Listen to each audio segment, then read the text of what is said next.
Super star Rajinikanth அவர்களை பற்றி இளைய தளபதி விஜய் அவர்கள் கூறியதை தற்பொழுது காண்போம். சின்ன வயசுலிருந்தே நான் ரஜினி ரசிகன். வாரத்தில் 4 நாள் ஸ்கூலுக்கு போனால் 3 நாள் ரஜினி படம் பார்த்துட்ருப்பேன். எனக்கு 5 வயசாகி இருக்கிறப்ப ரஜினி சாரோட அன்புக்கு நான் அடிமை படம் ரிலீஸ் ஆச்சு. எப்படியாவது படம் பார்த்துடணும்னு ஆசை. ஆனால் ஸ்கூலுக்கு கட்டடிச்சிட்டு போகிற வயசு அல்ல அது. அதனால் நான் என்ன பண்ணினேன்னா, அப்பா ஷூட்டிங்க்கு போன உடனே எங்கள் அம்மா கிட்ட ரொம்ப அடம் பிடிச்சி மேட்னி ஷோவுக்கு போயிட்டேன். மேட்னி ஷோ பார்த்துட்டு வெளியே வந்ததும் திரும்பவும் ஈவினிங் ஷோ பார்க்கணும்னு அடம் பிடித்தேன். ஒரு போடு போட்டு வீட்டுக்கு கூட்டி வந்து விட்டாங்க. அங்கிருந்து நேரே சுரேந்திர மாமா வீட்டுக்கு போனேன். அவருக்கு நான் செல்லப்பிள்ளை. என்னடா திடீர்னு வந்திருக்கேன்னு கேட்டார். அன்புக்கு நான் அடிமை படம் பார்க்கணும்னு சொன்னேன். என்னடா திடீர்னு வந்து சொல்கிறானாரு. இல்லை, கண்டிப்பாக போகணும்னு சொன்னேன். சரி வா, அம்மா கிட்ட போய் சொல்லிட்டு போகலாம்னாரு. இல்லை, அம்மா கிட்ட சொன்னால் திட்டுவாங்க. நான் உங்கள் வீட்டில் இருக்கேன்னு சொல்லிட்டு வந்துட்டேன். படம் பார்த்துட்டு நைட்டு போயிடுறேன்னு. அதே மாதிரி சுரேந்திரர் மாமா கூட போய் 2வது தடவையாக படம் பார்த்துட்டு வீட்டுக்கு வந்துட்டேன். அப்படியும் சும்மா இருக்கலை. ஷூட்டிங் முடிஞ்சிட்டு 9 மணிக்கு அப்பா வந்தார். வாடா சாப்பிடலாம்னாரு.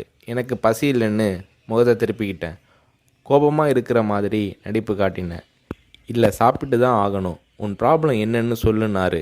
அன்புக்கு நான் அடிமைக்கு கூட்டிகிட்டு போனால் சாப்பிட்றேன்னு சொன்னேன். சாப்பாட்டை பரிமாறிக்கிட்டு இருந்த அம்மா என்னை பார்த்து, அட திருடா, என் கூட வந்து அந்த படத்தை மேட்னி ஷோவில் பார்த்துருக்குற மாதிரி முறைச்சி பார்த்தாங்க. சரி வந்து சாப்பிடுனாரு. சாப்பிட்டு முடித்ததும் நைட் ஷோவுக்கு கூட்டிகிட்டு போனார். உண்மையிலேயே அன்னைக்கு மேட்னி, ஈவினிங், நைட் ஷோன்னு 3 தடவை ரஜினி சார் படம் பார்த்தேன். படம் பார்த்துட்டு வந்ததும் அப்பா கிட்ட ஒரு அன்பு கட்டளை போட்டேன். நாளைக்கு நான் ரஜினி சாரை பார்க்கணும், அவர் கூட நின்று ஃபோட்டோ எடுக்கணும்னு சொல்லி அப்பாவோட கழுத்தை கட்டி பிடிச்சிக்கிட்டேன். அடுத்த நாள் காலை நானும் என்னோடய ஃப்ரெண்ட் கார்த்திக்கும் அப்பா கூட போனோம்.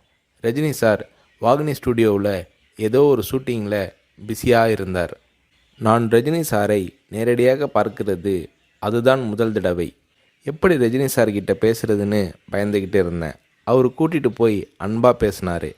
அப்படியே என்னை தன்னோட மடியில் உட்கார வச்சுக்கிட்டு என்ன படிக்கிறேன்னு கேட்டார். சொன்னேன், நான் உங்கள் கூட நின்று ஃபோட்டோ எடுக்கணும்னு சொன்னேன். சிரிச்சுக்கிட்டே என் கன்னத்தை தட்டி கொடுத்து எங்களை அணைச்சிக்கிட்டு ஃபோட்டோவுக்கு போஸ் கொடுத்தார். என்னால் மறக்க முடியாது அந்த இனிய நாளை, அவரது அன்பான அரவணைப்பை.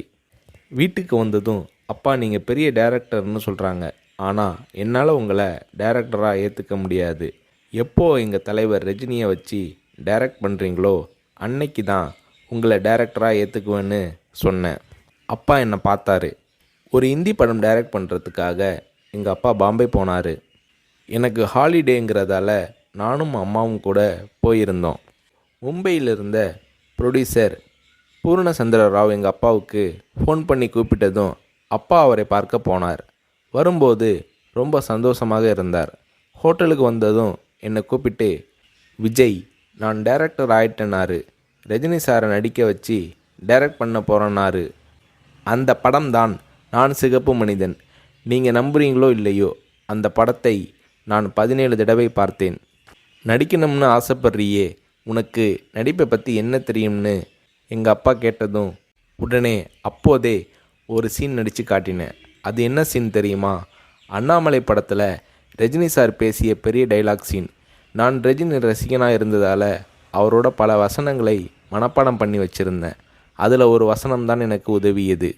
ரஜினி சார் சரத்பாபுவை பார்த்து தொடையில் தட்டிக்கிட்டு கோபமாக பேசுவாரே, அந்த வசனத்தை நான் பேசி நடிக்கிறத கொஞ்ச நேரம் அப்படியே கூர்ந்து கவனிச்ச எங்கள் அப்பா என்னை பக்கத்தில் கூப்பிட்டு, நாளைக்கு உனக்கு மேக்கப் டெஸ்ட் எடுக்கிறேன்னாரு.